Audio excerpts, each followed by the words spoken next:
Hello అందరికీ, ఇలాంటి cardboard boxes అయితే ప్రతి ఒక్కరి ఇంట్లో దేనికో దానికి వస్తూనే ఉంటాయి కదా. సో వీటిని వేస్ట్ అని పడేయకుండా చాలా బాగా రీయూజ్ చేసుకోవచ్చు. అందులో ఒక ఐడియా అయితే మీతో షేర్ చేస్తున్నాను. సో వీడియోలో చూస్తున్నట్టుగా ఇలా బాక్స్కి పైన వైపు మనం ఓపెన్ చేసుకున్న పార్ట్స్ మాత్రం కట్ చేసుకోవాలి. నెక్స్ట్ ఇలా ఒక బాక్స్ మూత తీసుకొని ఇలా మిడిల్లో డ్రా చేసుకోవాలి స్ట్రైట్గా. ఇప్పుడు సేమ్ సైజ్ చూసుకొని ఇలా 4 సైడ్స్ కూడా మనమైతే ఇలా మార్క్ చేసుకొని అదే విధంగా కట్ చేసుకోవాలి మార్క్ చేసుకున్నవి. సో ఇలా చూడడానికి ఉండడానికి అయితే నేనైతే ఇలా గిఫ్ట్ కవర్ని స్టిక్ చేసుకున్నాను, ఫెవికాల్ అప్లై చేసుకొని. మీరు కావాలంటే పెయింట్ కూడా వేసుకోవచ్చు.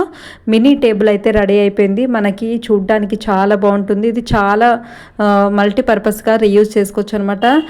బెడ్ పక్కన ఫోన్స్, రిమోట్స్ అలాంటివి పెట్టుకోవచ్చు. లేదంటే మన ఫ్లవర్ వాజెస్ పెట్టుకున్న చాలా బాగుంటుంది చూడడానికి. అయితే తప్పకుండా ట్రై చేయండి. ఇలాంటి బాక్స్ ఉంటే మాత్రం. ఇలాంటి యూస్ఫుల్ ఐడియాస్ మీతో షేర్ చేశాను. లాంగ్ వీడియో పైన లింక్ ఇస్తాను, తప్పకుండా చూసి నచ్చితే లైక్ చేసి ఫాలో చేసేయండి.